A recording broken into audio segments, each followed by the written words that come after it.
Mr President, the people of Zimbabwe have suffered horrendously.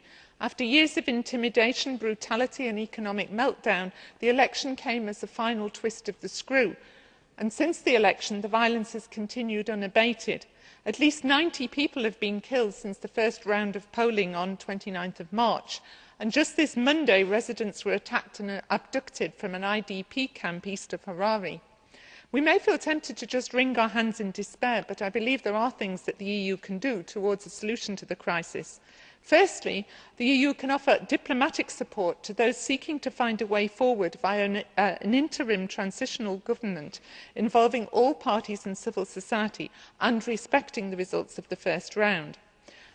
A transitional coalition is an African approach that has over the years worked in a number of other countries such as Togo and the Democratic Republic of Congo. However, the motion for a resolution notes the failure to date of President Mbeki's quiet diplomacy, and it may be the case that a different African neighbour, respected by all sides, would be better placed to broker such negotiations. And if there was an international accompaniment, that would also be helpful in the negotiations.